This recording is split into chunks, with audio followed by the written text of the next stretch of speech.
तो आज हम डिस्कस करने वाले हैं रिप्रोडक्शन इन ह्यूमन बीइंग। इसके दो पार्ट्स होते हैं, mail reproductive system and female reproductive system. Mail reproductive system को आज हम डिस्कस करेंगे। मेल रिप्रोडक्टिव सिस्टम में बहुत सारे ऑर्गन्स होते हैं जिनका अलग अलग फंक्शंस होता है और वो काफ़ी नेसेसरी होता है फॉर द रिप्रोडक्शन प्रोसेस। वो रिप्रोडक्शन प्रोसेस के लिए काफ़ी ज़्यादा हेल्पफुल होता है।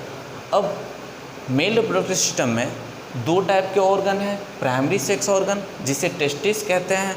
अगर टेस्टिस में IS हुआ तो वो सिंगुलर होगा, ES हुआ तो वो प्लुरल होगा। टेस्टिस का दो मेन फंक्शंस है, formation of gamete, male gamete को फॉर्म करना जिसे स्पर्म कहते हैं, and thereafter formation of male sex hormone जिसे टेस्टोस्टेरोन कहते हैं। टेस्टोस्टेरोन का मेजर फंक्शंस है development of secondary sexual character. अब सेकेंडरी सेक्सुअल कैरेक्टर क्या होता है? फॉर एग्जांपल बियर्ड फॉर्मेशन होना, बियर्ड जो होते हैं, दाढ़ी जो आ रहा है उसे जो है हम लोग सेकेंडरी सेक्सुअल कैरेक्टर में काउंट करेंगे। जैसे प्यूबिक हेयर डेवलप होना, ये सब जो है सेकेंडरी सेक्सुअल कैरेक्टर है मेल में। And thereafter secondary sex organ आता है। सेकेंडरी सेक्स ऑर्गन में मेनली बहुत सारे ऑर्गन्स हो गए। For example epididymis. एपिडिडमिस का काम क्या होता है? ये स्पर्म को स्टोर करता है। कितने देर के लिए? मैक्सिमम 1 मंथ, उससे ज़्यादा नहीं करेगा। Thereafter vas deferens. Vas deferens का मेन फंक्शन क्या होता है? वो नॉर्मली स्पर्म को टेस्टिस से लेके, मतलब मेनली एपिडिडमिस से लेके यूरेथ्रा तक वो उसको ट्रांसफ़र करेगा, वो उसे पहुंचाएगा। उसके बाद आता है seminal vesicles and prostate gland. ये दोनों जो हैं, ये दोनों ग्लैंड एक्चुअली कुछ फ्लूइड सेक्रेट करते हैं और वो फ्लूइड काफ़ी ज़्यादा हेल्पफुल होता है।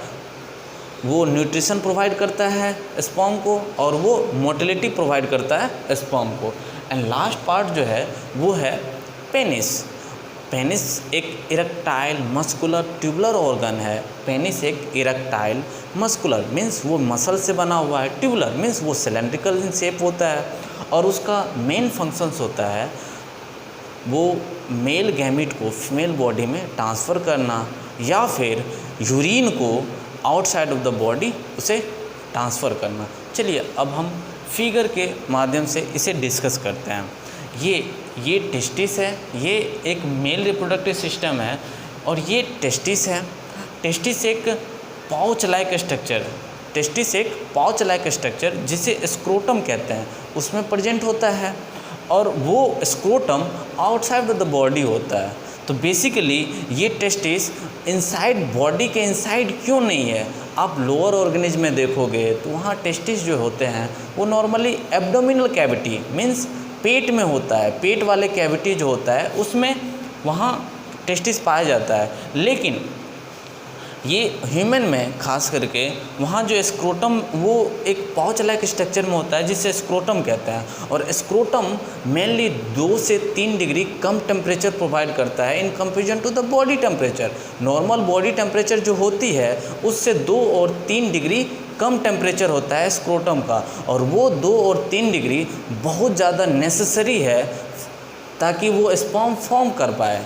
स्पर्म प्रोडक्शन के लिए नॉर्मल बॉडी टेम्परेचर से 2 से 3 डिग्री ज़रूरी होता है जो वो प्रोवाइड करता है स्क्रोटम। अब यहाँ ये long tubular like organ structure जो है इसे वास्ट डिफरेंस कहते हैं। एंड देयर आफ्टर ये सेमिनल वेसिकल्स हुआ और ये प्रोस्टेट ग्लैंड हुआ। अब देखो एक्चुअली यहाँ क्या होता है, जो स्पर्म फॉर्म हुआ, टेस्टिस ने स्पर्म फॉर्म किया, अब ये स्पर्म कहाँ जाएगा? एपिडिडिमिस में कुछ देर के लिए स्टोर होगा। अब एपिडिडिमिस से वास्ट डिफरेंस उसे कैरी करेगा, एपिडिडिमिस से वास्ट डिफरेंस उसे लेता जाएगा और कहाँ तक? टू द यूरेथ्रा, मतलब यूरेथ्रा तक उसे लेके जाएगा। उसके बाद बीच में बहुत सारे हैं, जैसे ये प्रोस्टेट ग्लैंड आ गए हैं, सेमिनल वेसिकल्स आ गए हैं। इनका मेन फंक्शंस होता है फ्लूइड को सेक्रीट करना, और ये फ्लूइड जो है नॉर्मली न्यूट्रिशन प्रोवाइड करता है और उसके बाद मोटिलिटी प्रोवाइड करता है। किसको? स्पर्म को। अब देखो स्पर्म एक सिंगल सेल स्ट्रक्चर है, अब वो डायरेक्टली तो फीमेल बॉडी में जाएगा नहीं। अब उसके लिए क्या होगा? कुछ लिक्विड टाइप का पोर्शन होना चाहिए, इसीलिए वो जो फ्लूइड या लिक्विड स्ट्रक्चर है या पोर्शन है वो प्रोस्टेट ग्लैंड और सेमिनल वेसिकल्स फॉर्म करता है। सो बेसिकली एक नया टर्म आ गया जिसे हम लोग सीमेन कहेंगे। क्या कहेंगे? सीमेन। अब sperm plus secretion of prostate gland and seminal vesicle is called semen. उसे क्या कहेंगे? उसे सीमेन कहेंगे। अब यहाँ से स्पर्म फॉर्म हुआ, एपिडिडिम्स में आया, देयर आफ्टर वो स्पर्म वास डिफरेंस के थ्रू यहाँ सेमिनल वेसिकल्स और प्रोस्टेट ग्लैंड में मिक्स हुआ एंड देयर आफ्टर वो यूरेथ्रा के through with the help of penis के हेल्प से फीमेल बॉडी में ट्रांसफ़र हो जाता है। अब लास्ट पॉइंट रह गई। अब यूरेथ्रा एक कॉमन पैसेज है। यूरेथ्रा एक कॉमन पैसेज है। वो यूरेथ्रा से यूरिन भी पास आउट होता है, यूरेथ्रा से यूरिन भी पास आउट होगा और यूरेथ्रा से ही मेल सेक्स और यूरेथ्रा से ही सीमेन भी ट्रांसफ़र होगा। कहाँ? To the female body. That is all about male reproductive system. ये मेल रिप्रोडक्टिव सिस्टम के सारे पार्ट्स थे। कितना हुआ? 6 मिनट।